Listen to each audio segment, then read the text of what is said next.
GameNative has been on a tear lately, and they've made massive strides to probably become the best way to emulate PC games on Android natively. So, today's video is setting up GameNative on any Android device so you can play your owned or not owned games, Steam games, Epic games, GOG games, Amazon games, and so on. On top of all that, I'm going to teach you how to troubleshoot those games so you can get anything running if you want to. No more waiting, let's jump right in. Let's go ahead and install GameNative, and you can grab it right from their GitHub. Just whatever the latest release is, and as of filming today, it is version 0.9. Download the APK and install it. Now you're going to be seeing my mouse cursor quite a bit in today's video, but this is all done on an Android device. It is just easier for me to click things. All the links in today's video are going to be in the description if you need it. Go ahead and open GameNative and allow notifications. And the very first thing that it wants us to do is sign in with our Steam, Epic, GOG, or Amazon accounts. But don't worry, you can sign into one of them for now and then the rest later. Also, alternatively, if you don't want to use an account at all or any of these accounts, you can choose to skip login at the bottom if you plan on not using any of these and just installing your own games. Once you do, if you log in with a service, all of your games should start to populate and you can now see them all after a few seconds. If you click the options top left, you can filter this list down and also change the layout if you want something different. Now, just quickly, for AYN and Retroid users, swipe in from the right on your device to set up a per game profile. And I would change your gamepad to Xbox style. That'll be useful for getting GameNative to use a modern Xbox style controller layout whenever you open it. You can also set up a performance mode and fan mode too if you want. As a reminder, these are per app profiles. They'll only apply when you open this app. Now, for those of you that didn't log in with a service, if you push X, you can add game. This lets you add any custom games that you want to. Just select a folder that you have the games with, and you can add them. For Pokemon fan game enjoyers, I've tried most all of them, and none of them really worked for using GameNative, unfortunately. Just in case you plan on trying that out, I'm here to save you some time. Let's go ahead and push start, or top right, 3 lines for system. Scroll down and you can sign in now with your GOG, Epic, Amazon Games, or Steam account if you didn't before. Once you've done all of that, if you did it, head back up and let's go to settings. Head to modify default config, and this is where you can make changes to affect all games. However, it only affects games that are not installed yet, which it says right there in the description. So that's why we're coming here right first before installing any games. We can do per game configs later, which is what I would suggest to use for improving games, but there is some things that we can set for all games. But let's head to graphics. Right now, the default graphics driver version is Turnup 26.0.0 R8. And that's fine, we can use that, but if you click it, you can see a list of other drivers to use. Now, I'm using an AYN Thor for this video, which is a Snapdragon 8 Gen 2 device.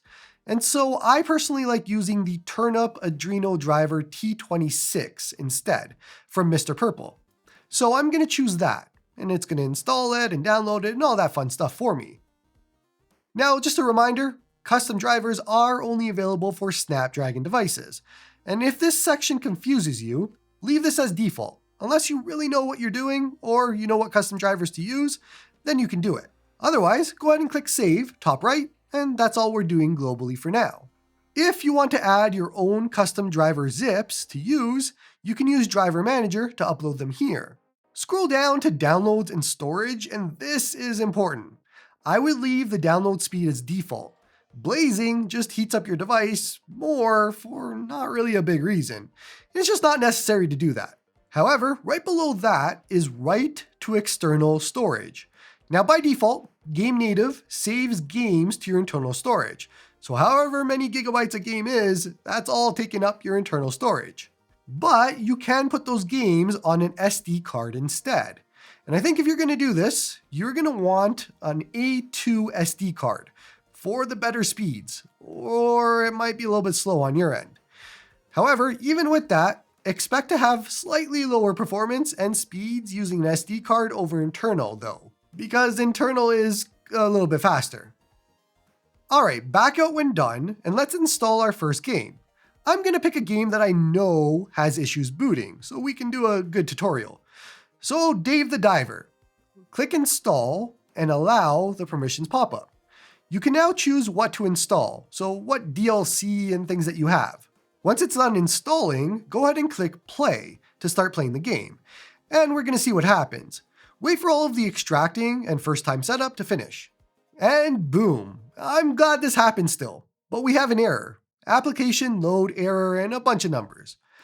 Oh no, what do we do? Start a post on Reddit about this specific error? No. We know how to fix this. Go ahead and use the touchscreen to click OK and exit out. Now this error is a popular one and it's very easy to fix, but whenever something like this happens where the game is just not booting or you're having issues, your very first thought should be emuready.com. This site is made for people to submit reports about games that work and how they got them to work. So we're going to head to the handheld tab, and then let's click filter on the bottom right, type in Dave the Diver, and you can scroll down and choose GameNative as your emulator. You can also filter the processor if you want, but you don't really need to do that often. When we look at the results now, we see two options here of people that submitted reports. So let's check one. The very first one that we clicked has the exact same error that we got and also tells us how to fix it. So let's go and turn on this unpack files option that they told us to use. For any fixes for games, you're going to want to do a per game profile. So on the game screen, to do per game settings, we click the settings cog on the right and then edit container.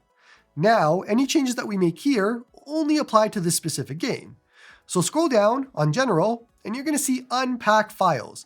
And it even says in the description the same application load error that we got. So just turn this one on. It was an easy one. Make sure to save top right. Let's go ahead and boot up that game now, and it works. Look at that. So we can now just go play some Dave the Diver if we want to. Now, as a reminder, if a game has issues or doesn't boot, check emuready.com for an answer. That is your best way to troubleshoot these things, and it is way better than me just giving you the answers as to what to do for specific games, because at some point you're going to run into an issue that I can't solve for you. So check out that website. That's going to be your best resource. It's a learning exercise for how to troubleshoot games. The obvious alternative is your game name plus GameNative in Google, and you'll probably get an answer there too, but emuready is your first choice. Once we're in game, we can do a few things. If you push back on your device, if it has it, or swipe up, back arrow, or back gesture, you can get the in-game quick menu. If you want to see frame rate and information, turn Performance HUD on. And now you can see all of the information that you need to check out how a game's running. You can also customize the look of this if you want, as well as what it shows on this entire page. If we go to the Screen Effects tab, you can apply all sorts of filters and effects if you want to. Lastly, the Controller tab has ways to edit your controls if you need to. Exit the game using the bottom left exit. Now let's head back to those per game settings cog on the game page and back into edit container.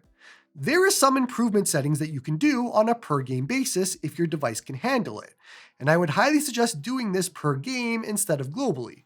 So in general, scroll down to screen size, and by default, everything is 720p. But maybe you have a very powerful device and you can handle 1080p for whatever game. Obviously your device needs to be able to handle this, so it'll use more resources. Only turn this on if you know you can use it, but feel free to test. Then head to the Graphics tab and scroll down to Sharpness Boost.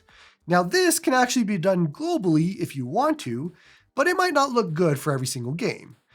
However, you can enable Sharpness Boost to make games look a little better, especially if you're using 720p. There is two. There's CAS and DLS. Personal preference on this one, whatever you want to use, I would just use CAS. That's what I seem to like, and it looks good. Then we head to the Environment tab and scroll down to DXVK_frame_rate. This tells the game what maximum frame rate to use. So right now, surprisingly for Dave the Diver, it is set to 120 FPS as a maximum frame rate. So you can adjust this. Do you want to use more resources and get a higher frame rate if your device is powerful enough? Or do you want to scale it back to 30 or 60 FPS to use less resources? You can also alternatively do it in game. So maybe leave this at 120 and then go in game and set it to 30 or 40 or 60 or whatever you want to use. It is completely your call what you want to do. However, some games just can't be edited that way. So just keep that in mind. Once you're all done, click save, top right. Back to the settings cog here, and there is more if you scroll down. Like you can verify files if you're not running things properly. You can update, or even changing the branch. If, let's say, there's a beta branch or private or whatever that you want to swap to. You can reset some things if you want to get back to default, or you can check your cloud saves and force sync them too. Lastly, you can manage your DLC or even workshop stuff. Yeah, there's a lot here. But really, that's all there is to GameNative. It is pretty easy, right? You now know how to install games, troubleshoot them, improve them, and play whatever you want. I would definitely stick to the compatible games first, and then try your hand at the complicated games later when you have a bit of time. Don't forget to like and sub to help the channel grow. Come join me on the Discord to talk all about retro gaming, and hope you all have a good one.